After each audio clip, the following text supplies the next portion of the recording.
आज के इस वीडियो में कक्षा 12 के रसायन विज्ञान पेपर हल के बारे में बताया जाएगा। 2025 में जो रसायन विज्ञान का पेपर हुआ था, पेपर का कोड 347 के सभी प्रश्नों को हल करके बताया जा रहा है। पिछले भाग के वीडियो में प्रश्न नंबर 1 से लेकर के प्रश्न नंबर 4 तक के सभी प्रश्नों को हल करके वीडियो अपलोड कर दिया गया है। यदि उस भाग का वीडियो आप सभी लोग नहीं देखे होंगे तो डिस्क्रिप्शन बॉक्स को चेक कीजिए, वहां पर उस वीडियो का जो है लिंक जो है मिल जाएगा, वहां से जाकर के वीडियो को देख सकते हैं। इस भाग में प्रश्न नंबर 5 से लेकर के आगे के सभी प्रश्नों को हल करके बताया जाएगा।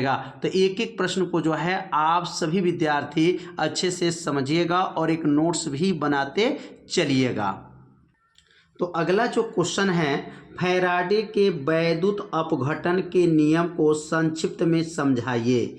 और यहाँ पर एक न्यूमेरिकल भी दिया गया है। इसमें कॉपर सल्फेट के विलयन को 2 एम्पीयर की धारा से 20 मिनट तक वैद्युत अपघटित किया गया है। कैथोड पर निक्षेपित कॉपर का द्रव्यमान क्या होगा। तो इसमें जो है मान जो दिया गया है एक न्यूमेरिकल और एक जो है फैराडे का नियम दिया गया। तो फैराडे का अपघटन का नियम के बारे में आपको पहले बताया जाएगा, उसके बाद न्यूमेरिकल को हल करके बताया जाएगा। तो यहाँ पर सबसे पहले नोट करेंगे फैराडे के वैद्युत अपघटन का नियम। तो लिखेंगे यहाँ पर फैराडे के वैद्युत अपघटन के नियम। तो फैराडे के वैद्युत अपघटन का यहाँ प्रथम नियम लिखेंगे, क्योंकि वैद्युत अपघटन नियम इनका 2 बना है। फैराडे का वैद्युत अपघटन का ये प्रथम नियम पहले बताया जाएगा, उसके बाद से द्वितीय नियम बताया जाएगा। तो पहले प्रथम नियम समझ लेते हैं, उसके बाद से द्वितीय नियम बताया जाएगा। तो फैराडे का यहाँ पर लिख देंगे प्रथम नियम। अब फैराडे का वैद्युत अपघटन का प्रथम नियम क्या है, पहले प्रथम नियम के बारे में समझेंगे, उसके बाद से द्वितीय नियम के बारे में समझेंगे। तो बहुत आसान प्रथम नियम है। जब किसी वैद्युत अपघट में वैद्युत धारा प्रवाहित किया जाता है तो इलेक्ट्रोड पर मुक्त हुए पदार्थ की मात्रा उसमें प्रवाहित आवेश के समानुपाती होता है। तो जो है यहाँ पर सबसे पहले लिखेंगे, अब इनका नियम को पहले लिख दिया जाएगा। तो लिखेंगे जब किसी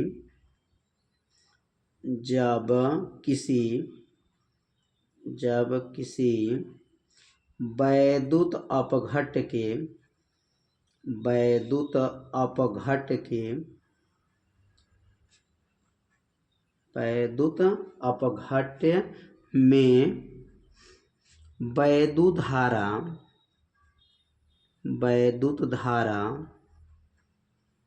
धारा प्रवाहित की जाती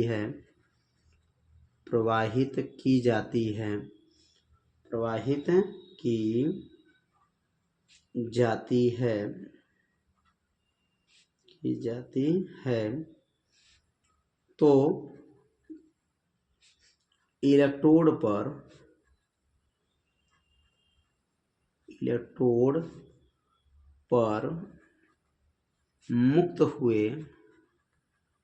इलेक्ट्रोड पर मुक्त हुए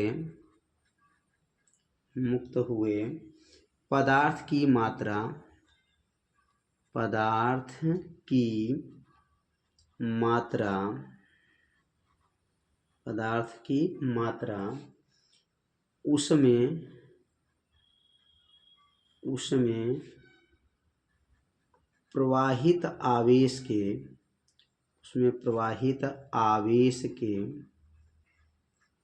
उसमें प्रवाहित आवेश के समानुपाती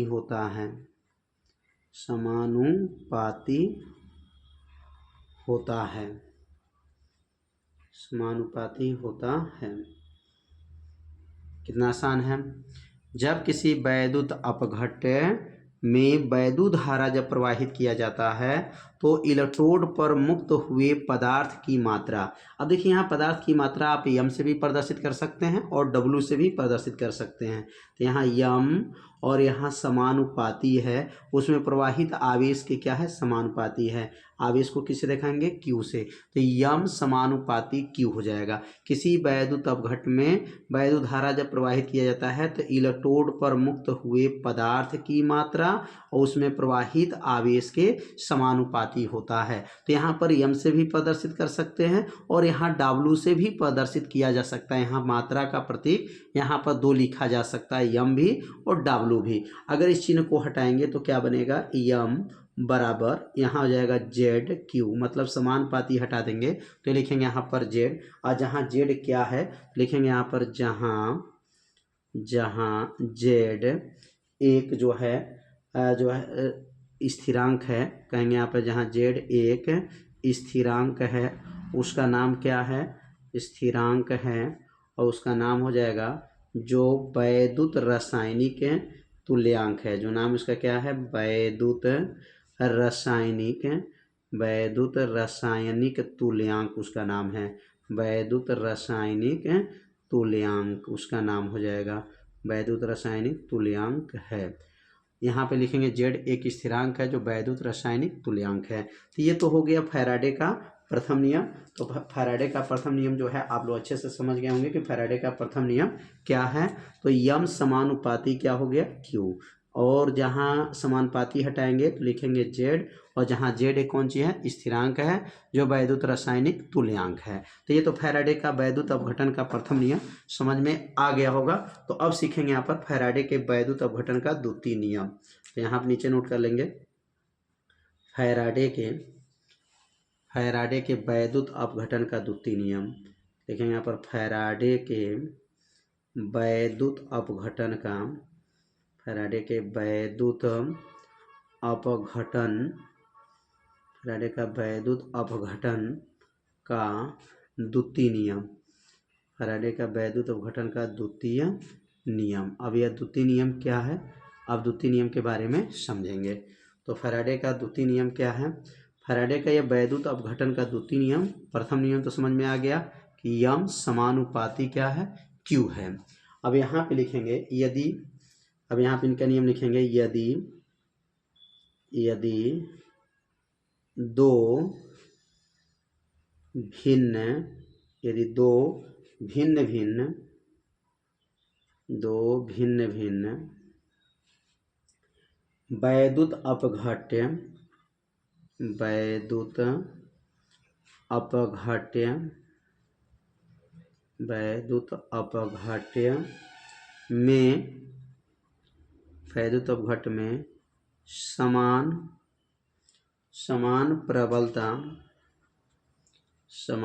प्रबलता की धारा, समान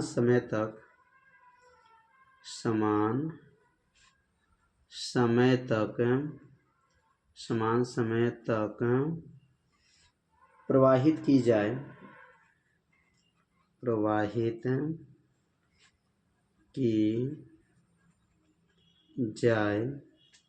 देखिए, यदि दो भिन्न भिन्न वैद्युत अपघट्य में समान प्रबलता की धारा समान समय तक प्रवाहित की जाए तो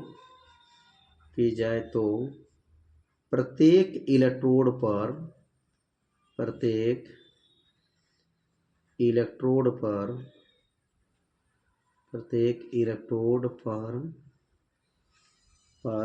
मुक्त पदार्थ की मात्रा, प्रत्येक इलेक्ट्रोड पर मुक्त पदार्थ की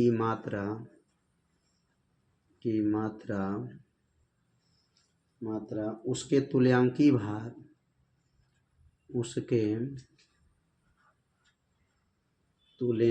भारों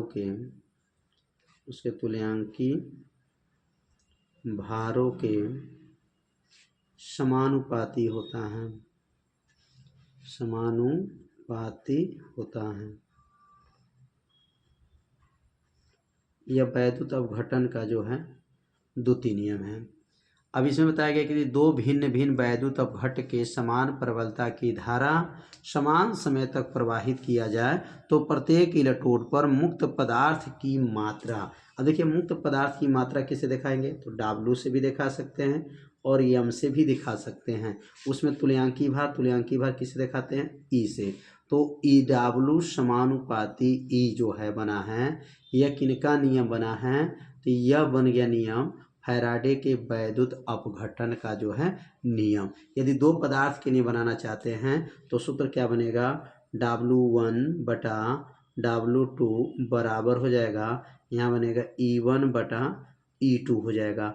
ये दो पदार्थों के लिए जो है बनाया गया है। जब दो भिन्न भिन्न अगर पदार्थ हैं इनके लिए जो है फैराडे का वैद्युत अपघटन का सूत्र होगा W1 बटा W2 E1 बटा E2। तो ये फैराडे का वैद्युत अपघटन का नियम जो है आप सभी लोग अच्छे से समझ गए होंगे। तो अब इसमें एक न्यूमेरिकल दिया गया है, अब न्यूमेरिकल के बारे में समझेंगे।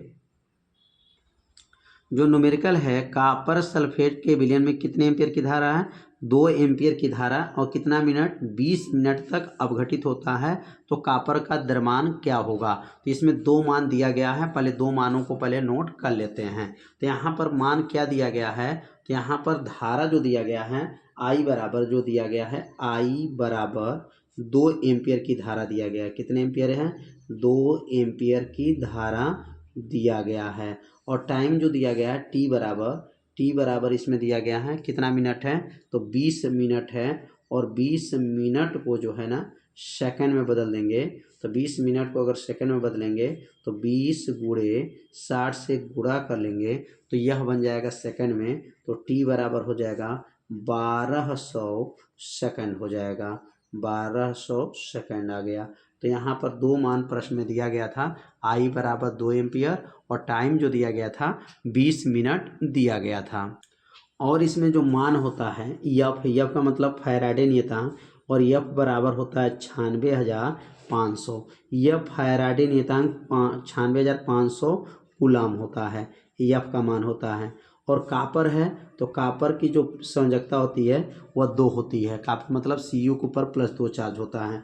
और यहाँ पर कॉपर का जो परमाणु भार होता है Cu का, क्योंकि कॉपर सल्फेट है इसमें Cu का परमाणु भार कितना होता है, तो Cu का परमाणु भार जो होता है वह 63 होता है। कितना होता है, 63 होता है। और कॉपर की जो संयोजकता होती है, कॉपर का संयोजकता कितनी होती है, तो कॉपर की जो संयोजकता होती है वह 2 होती है, क्योंकि कॉपर के ऊपर +2 चार्ज होता है इसलिए संयोजकता 2 हो जाएगी। अब यहाँ वैद्युत रासायनिक तुल्यांक पहले निकालेंगे, तो पहले सबसे पहला निकालना पड़ेगा वैद्युत रासायनिक तुल्यांक। वैद्युत रासायनिक तुल्यांक कैसे निकलता है, अब इसको पहले निकालेंगे वैद्युत रासायनिक तुल्यांक। यहाँ पर रासायनिक हो जाएगा, रासायनिक तुल्यांक। वैद्युत रासायनिक तुल्यांक किसे दिखाते हैं, तो Z से, और Z बराबर क्या होता है, तो Z बराबर होता है परमाणु भार बटा संयोजकता गुणे होता है 96,500। यहाँ लिखेंगे 96,000 गुणे क्या हो जाएगा 96,500। ये किसका मान है, तो Z का मान निकलेगा। और Z का नाम क्या है, वैद्युत रासायनिक तुल्यांक। अब यहाँ परमाणु भार कितना है, तो परमाणु भार इसमें दिया गया 63 है, संयोजकता 2 है, और यहाँ पर बल जो दिया गया फैराडे नियतांक वाला जो आपको आवेश दिया गया है 96,500 दिया गया है। 96,500 ये किसका मान निकल गया, Z का। अब यहाँ पर इसका गुणा भाग करने की जरूरत नहीं है, अब आगे इसको हल किया जाएगा। अब इसमें पूछा गया द्रव्यमान यम बराबर प्रश्नवाचक है, और यम का सूत्र क्या होगा, तो अब यम का सूत्र बताया गया फैराडे का प्रथम नियम से यम बराबर होता है ZQ होता है। यह फैराडे का प्रथम नियम है। और Q को अगर बदल देंगे तो यम बराबर हो जाएगा Z, और Q को बदलेंगे तो Q बराबर क्या होता है, आवेश बराबर होता है धारा गुणे समय होता है। आवेश को बदल देंगे तो I × T हो जाएगा, धारा गुणे समय। अब इसी में मान को क्या करेंगे, रख लेंगे। यम बराबर Z का मान तो ऊपर निकला है, क्या निकला है 63 बटा 2 गुणे 96,500 ये तो Z का मान हो गया, गुणे I का मान कितना था, तो 2 एम्पियर था, और गुणे, और यहाँ समय कितना था, तो समय जो था 120 सेकंड था। अब यहाँ पर 20 मिनट था, तो 20 मिनट को बदले थे तो 1200 सेकंड बना था। अब यहाँ 2 से 2 खत्म हो गया, 2 से 2 खत्म। अब यम बराबर क्या बनेगा, तो 63 गुणे 1200 था, तो 2 जीरो और खत्म हो गया, 2 जीरो खत्म, बचेगा यहाँ पर 12 भागा हो जाएगा, और यहाँ नीचे बनेगा 65 हो जाएगा। अब 63 में 12 का गुणा करेंगे।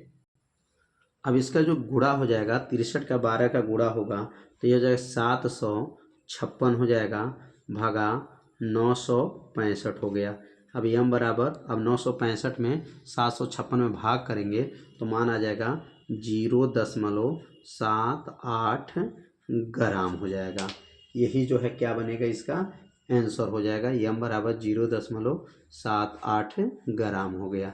तो उम्मीद करते हैं यह प्रश्न आप लोगों को अच्छे से समझ में आ गया होगा। तो कैसे इसको हल किया गया है, एक एक लाइन जो है आपको बताया गया है। जहां भी आपको दिक्कत है आप सभी लोग कमेंट एक बार जरूर कर सकते हैं।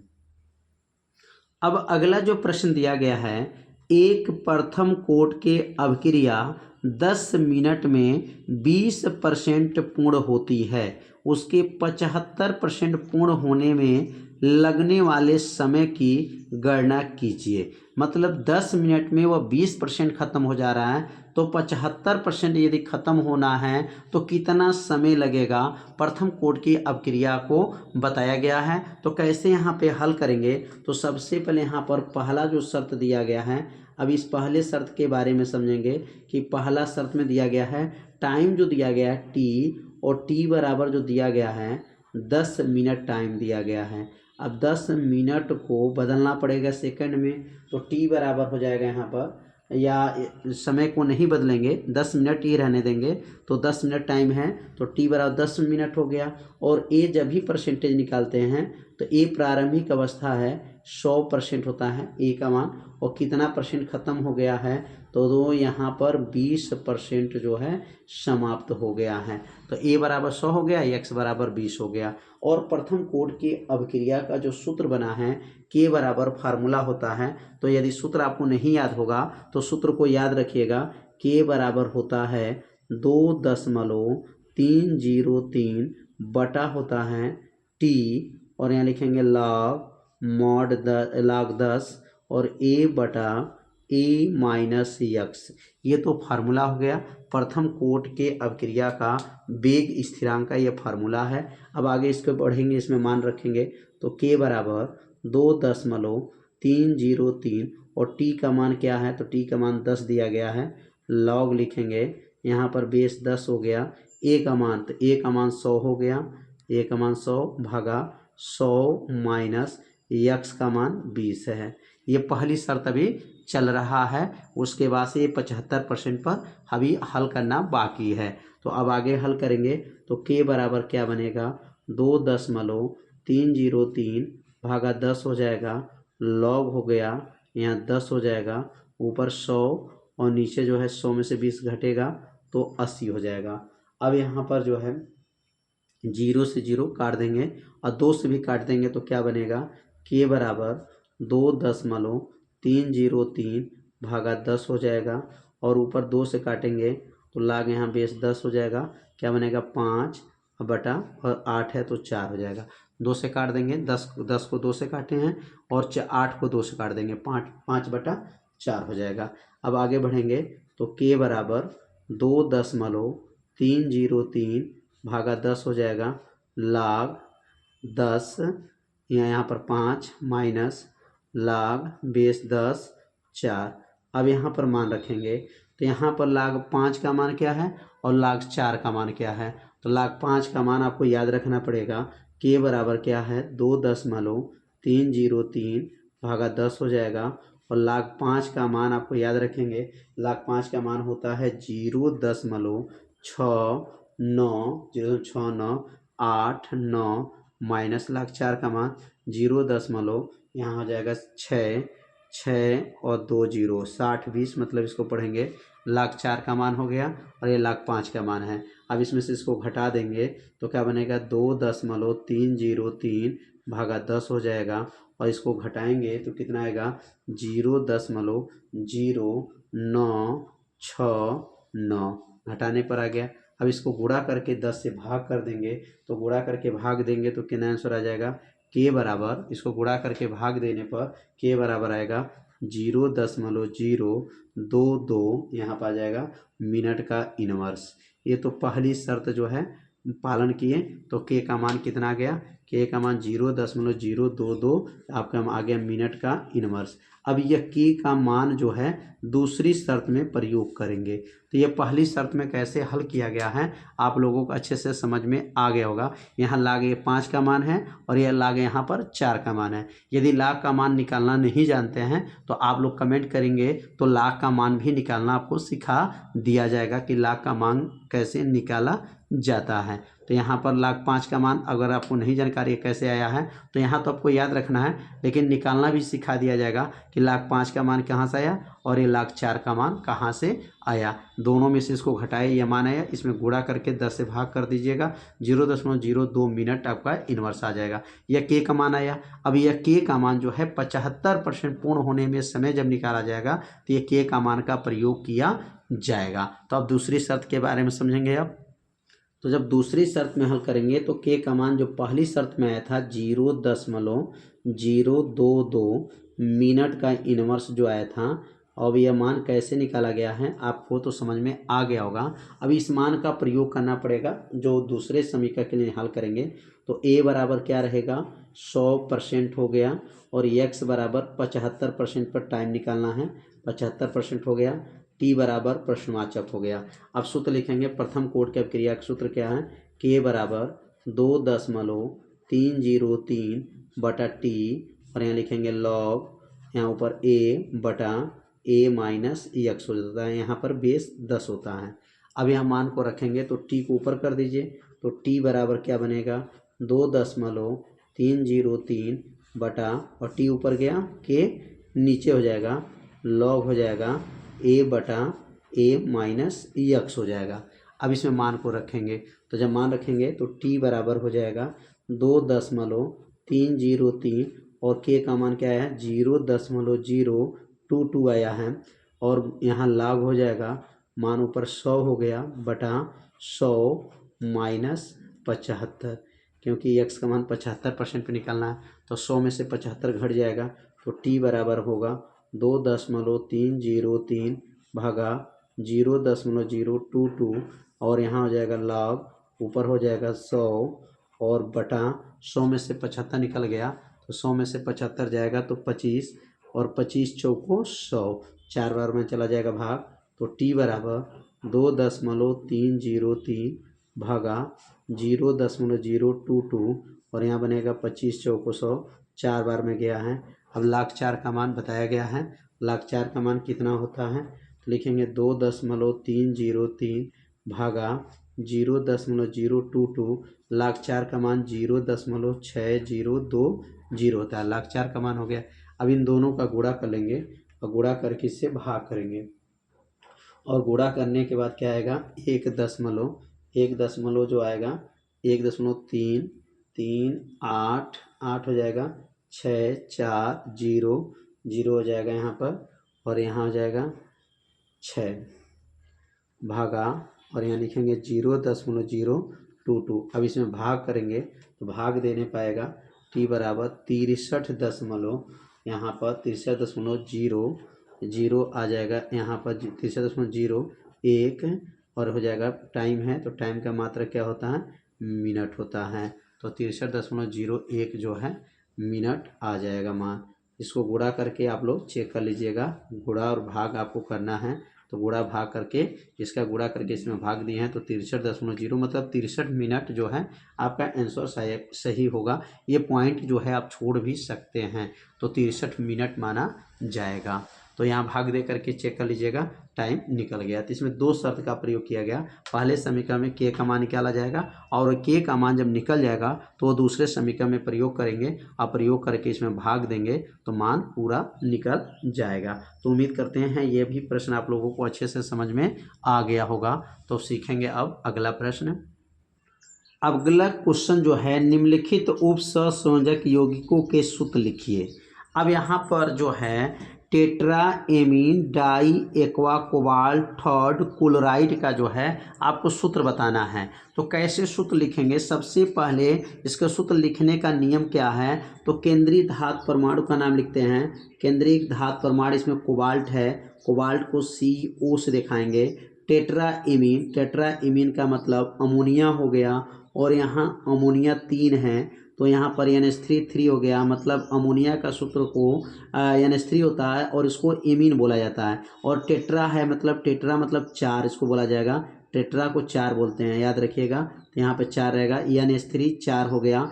डाई एक्वा एक्वा मतलब पानी है, पानी का एक्वा बोला जाता है, H2O डाई है तो इसलिए 2 हो जाएगा।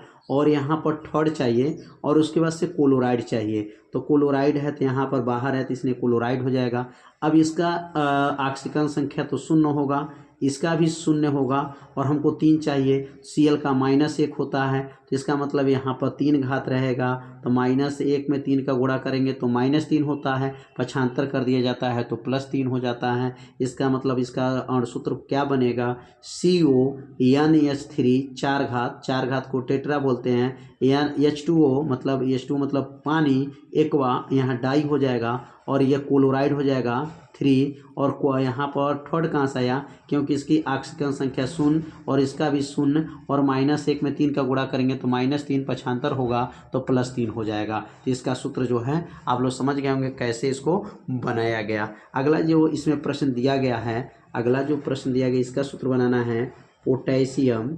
अब इसका सूत्र कैसे लिखाएगा, तो पहले क्वेश्चन को नोट कर लेंगे।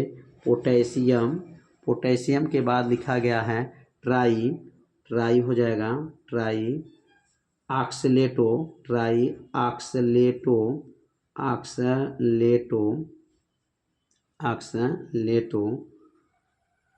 हो जाएगा। क्रोमेट हो जाएगा, और यहाँ पे लिखा गया क्रोमेट, थर्ड हो जाएगा, मतलब ऑक्सीकरण संख्या यहाँ पर 3 चाहिए। तो पहले पोटेशियम बताया गया, तो पोटेशियम के लिए क्या प्रतीक होता है, K हो गया। और ट्राई जो है क्रोमेट मतलब क्रोमियम, और ट्राई ऑक्सलेट है तो ऑक्सलेट का C2O4 होता है, और यहाँ पर ट्राई है तो इसने 3 हो जाएगा। अब यहाँ पर 3 होने के बाद हमको ऑक्सीकरण संख्या भी बनाना है कि यहाँ 3 आना चाहिए, तो इसका ऑक्सीकरण संख्या 2 होता है, 2 तिहाई 6 हो जाएगा, 6। और यहाँ पर हमको 3 चाहिए और इसका 1 होता है, तो 3 1 3, 3 में से जब 6 जाएगा तो -3 पक्षांतर कर देंगे तो +3 हो जाएगा, मतलब K3Cr C2O4 3 घात, मतलब ये ट्राई ऑक्सलेटो हो गया, ये क्रोमेट हो जाएगा और ये पोटेशियम होगा। इसका ऑक्सीकरण संख्या 1 में 3 का गुणा करेंगे, 3 1 3 और इसका 2 तिहाई 6, तो 6 में से 3 में से 6 घटेगा -3 और -3 पक्षांतर हो जाएगा +3 हो जाएगा। तो यह सूत्र जो बनाया गया आप लोग को समझ में आ गया होगा कैसे इसको सूत्र को बनाया गया। तो अब सीखेंगे अगला प्रश्न। अगला जो प्रश्न है, अब यहाँ पे दिया गया है कि FeCN6 ऊपर -4 घात है तथा FeH2O 6 घात नीचे और ऊपर +2 घात के तनु विलयनों के रंग भिन्न होते हैं। मतलब यहाँ पर जो विलयन बना है, दोनों का जो विलयन है उनका रंग भिन्न भिन्न होना चाहिए। तो पहले सबसे पहले पहला केमिकल को चेक करेंगे कि ये कौन सा जो है आपका रंग है, तो यहाँ लिखेंगे माना, सबसे पहले जो लिखाएगा Fe किसका है CN और यहाँ 6 घात है और इसके ऊपर जो है मान क्या दिया गया है -4 घात है। तो यहाँ पर Fe का पहले संयोजकता निकालेंगे, तो माना Fe की यहाँ पर ऑक्सीकरण संख्या क्या निकालेंगे, Fe की ऑक्सीकरण संख्या निकाला जाता है और Fe की ऑक्सीकरण संख्या क्या मानते हैं, तो Fe की ऑक्सीकरण संख्या X होती है, क्या होती है X हो जाएगा, तो ऑक्सीकरण संख्या X हो जाएगा। अब यहाँ पर जब ऑक्सीकरण संख्या यह बनेगा X प्लस CN का -1 होता है और 6 से 6 है तो 6 से गुणा करेंगे, 4 घात -4 है तो -4 हो जाएगा। अब इसको हल करेंगे तो X और -1 कहाँ से है, CN का -1, 6 में गुणा हुआ 6 करना 6, X -6 बराबर -4 हो गया। 6 को पक्षांतर करेंगे तो X बराबर -4 + 6 हो जाएगा, 6 में से 4 घटा देंगे तो X बराबर 2 हो जाएगा। अब यहाँ X बराबर 2, ऑक्सीकरण संख्या 2 निकल गया। तो ये लाइन आप लोग को समझ में आ गया होगा कि कैसे ऑक्सीकरण संख्या निकाला गया। अब यहाँ Fe का जो परमाणु क्रमांक होता है Fe का वह 26 होता है। 26 का कैसे निकलेगा, 1s2 2s2 2p6 3s2 3s2 3p6 3p6 और यहाँ लिखेंगे 4s2 और 3d पर क्या हो जाएगा, यहाँ पर 6 घात हो जाएगा। यह इलेक्ट्रॉनिक विन्यास जो है लोहा का निकाला गया, या फई का मतलब 26 का। अब यहाँ पर 26 में से 2 ऑक्सीकरण संख्या आ गया है तो 2 इसमें इलेक्ट्रॉन कम हो जाएगा। तो कैसे यहाँ होगा 1s2 2s2 2p6 3s2 3p6। अब इसमें से 2 लास्ट वाला क्लास 4 है, 4 में से 2 इलेक्ट्रॉन कम हो जाएगा, 4s 3d पर 6 घात हो जाएगा। तो यहाँ पर 4s के ऊपर 0 घात हो जाएगा। अब यहाँ पर 3d में, यहाँ 3d में कितने इलेक्ट्रॉन हैं तो देख रहे हैं 3d में 6 इलेक्ट्रॉन हैं। और यहाँ पर 3d के लिए जब बॉक्स बनाते हैं इसमें d के लिए 5 बॉक्स होता है, 4s के लिए 1 बॉक्स होता है और 4p के लिए 3 बॉक्स होता है। इसमें एक एक इलेक्ट्रॉन को भरेंगे, पहले 1 electron 2 electron 3 electron 4 electron 5 electron, 5 electron हो गया और 1 इलेक्ट्रॉन इसमें लग गया, जोड़ा लग गया, 6 इलेक्ट्रॉन हो जाएगा। कैसे भरा जाता है तो यहाँ 1 2 3 4 5 इलेक्ट्रॉन हो गया और 1 इलेक्ट्रॉन इसमें हो गया, 6 इलेक्ट्रॉन हो गया। अब यहाँ 4s में इसको 3d पढ़ा जाता है, 3d हो जाएगा, इसको 4s पढ़ा जाता है, इसको 4p पढ़ा जाता है। तो 4s में भी खाली है, 4p भी खाली है। अब इसमें कौन सा सी एन जो समझ सकता है याद रखेंगे, सी एन जो होता है यह दुर्बल लिगेंड है कि प्रबल लिगेंड है, ये आपको समझना है। तो सी एन यहाँ लिख लेंगे, चूंकि सी एन जो है प्रबल लिगेंड है, क्या लिखेंगे, सी एन एक प्रबल लिगेंड होता है, प्रबल लिगेंड होता है। जो प्रबल लिगेंड होते हैं उसमें इलेक्ट्रॉन का क्या होता है, युग्मन होता है। इसमें इलेक्ट्रॉनों का युग्मन होगा, जोड़ा बैठाया जाएगा तो इलेक्ट्रॉन का युग्मन होगा, इलेक्ट्रॉन का क्या हो जाएगा, युग्मन होगा। अब इलेक्ट्रॉन का युग्मन मतलब जोड़ा बैठेगा, तो जोड़ा जब बैठाएंगे 3d का जोड़ा बैठा लेंगे तो 5 बॉक्स रहेगा, 1 2 3 4 5 बॉक्स। अब इसमें इलेक्ट्रॉन जो 6 इलेक्ट्रॉन है जोड़ा बैठाएंगे तो यहाँ 2 इलेक्ट्रॉन हो गया, 4 इलेक्ट्रॉन हो गया, 2 6 इलेक्ट्रॉन हो गया। जब जोड़ा बैठ गया तो ये इसमें युग्मित इलेक्ट्रॉन पाए जाते हैं, और जिसमें युग्मित इलेक्ट्रॉन पाए जाते हैं उसको क्या कहा जाता है, अब इसके बारे में समझेंगे। तो यहाँ पे लिख लेंगे, इसमें अयुग्मित इलेक्ट्रॉन पाए जाते हैं। इसमें क्या है, अयुग्मित इलेक्ट्रॉन है, अयुग्मित इलेक्ट्रॉन है, अयुग्मित इलेक्ट्रॉन हो गया, इलेक्ट्रॉन है। अतः रंगहीन यौगिक होगा, रंगहीन यौगिक है, यह बिना कोई कलर नहीं होगा, रंगहीन यौगिक है। क्यों है रंगहीन कब होता है, जब अयुग्मित इलेक्ट्रॉन, जिसमें इसमें लिखेंगे युग्मित इलेक्ट्रॉन पाए जाते हैं, मिस्टेक हो गया, थोड़ा सा ध्यान देंगे। इसमें युग्मित इलेक्ट्रॉन है, इसमें अयुग्मित नहीं, इसमें युग्मित जोड़ा बैठ गया। जब जोड़ा बैठ गया तो इसमें युग्मित इलेक्ट्रॉन है, अतः रंगहीन यौगिक है। आज जिसमें जोड़ा नहीं बैठेगा मतलब अयुग्मित इलेक्ट्रॉन रहेगा तो वह रंगीन होते हैं। एक रंगहीन मतलब इसका कोई कलर नहीं होगा, इसलिए इसको बोला जाता है रंगहीन यौगिक है। अब अगला वाला जो चेक करेंगे, क्योंकि दोनों विलयन का रंग भिन्न होना चाहिए, तो ये तो रंगहीन आ गया। अब अगला जो यौगिक दिया गया है और उसको चेक करके पता करेंगे कि वह जो है विलयन क्या होगा। तो अगला जो यौगिक जो देखेंगे, चेक करेंगे, तो अगला जो यौगिक है H2O है, और H2O के पास नीचे आपका दिया गया है 6 है, और यहाँ पर पावर दिया गया है 2+ है। तो सबसे पहले क्या करना पड़ता है, पहले ऑक्सीकरण संख्या निकालेंगे। माना EFI का ऑक्सीकरण संख्या क्या माना जाएगा, X है।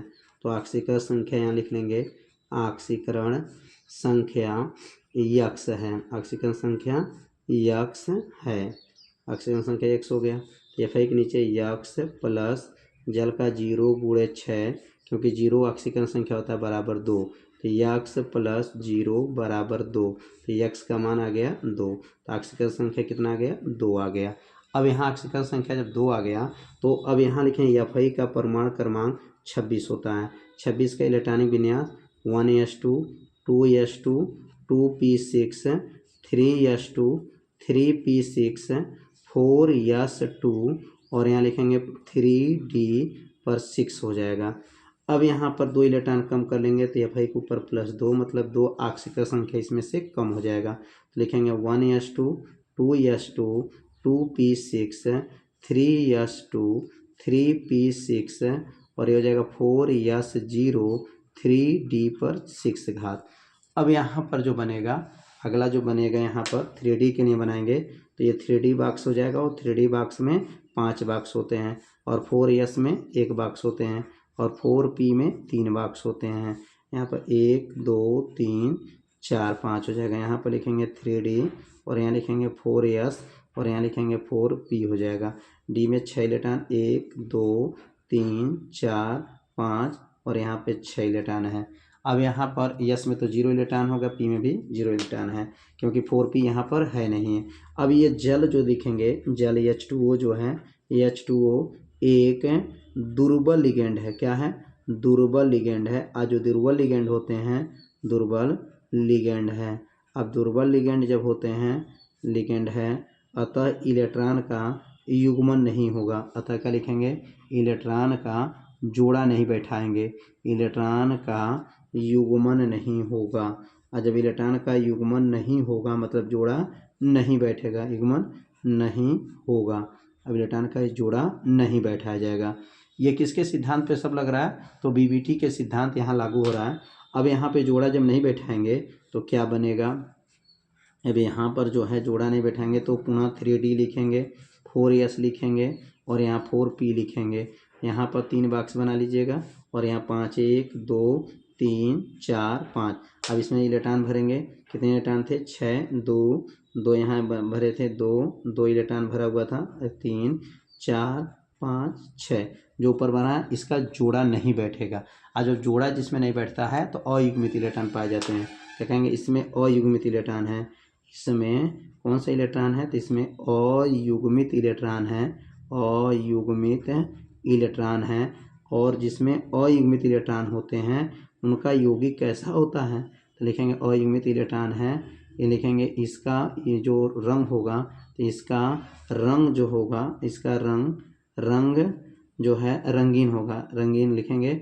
इसका यौगिक जो रहेगा वो रंगीन ही होगा, इसका यौगिक रंगीन यौगिक होगा। रंगीन किस में होता है और रंगहीन किस में होता है? एक बार समझ लेते हैं। जिसमें युग्मित इलेक्ट्रॉन पाए जाते हैं, जिसमें जोड़ा बैठ जाता है, उसमें जो यौगिक होते हैं वह रंगहीन होते हैं। और जिसमें अयुग्मित इलेक्ट्रॉन पाए जाते हैं उनका यौगिक रंगीन यौगिक होते हैं। इसका मतलब दोनों का जो यौगिक है, दोनों का कलर क्या है?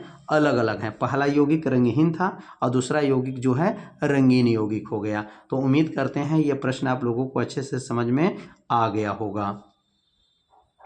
तो उम्मीद करते हैं यह प्रश्न जो है आप लोग अच्छे से समझ गए होंगे कि दोनों का रंग अलग अलग है कि नहीं है। यह रंगहीन है क्योंकि इसमें युग्मित इलेक्ट्रॉन पाए जाते हैं और यह जो है रंगीन है क्योंकि इसमें अयुग्मित इलेक्ट्रॉन पाए जाते हैं। और दोनों को सिद्ध करा करके दिखाया गया। तो उम्मीद करते हैं प्रश्न आप लोगों को अच्छे से समझ में आ गया होगा। तो आज के प्रश्न में जो है इतना ही बताया जाएगा। अब अगले वाले भाग के वीडियो में अगला प्रश्न के बारे में बताया जाएगा। तो मिलते हैं अब अगले भाग में। तब तक के लिए जय हिंद, जय भारत।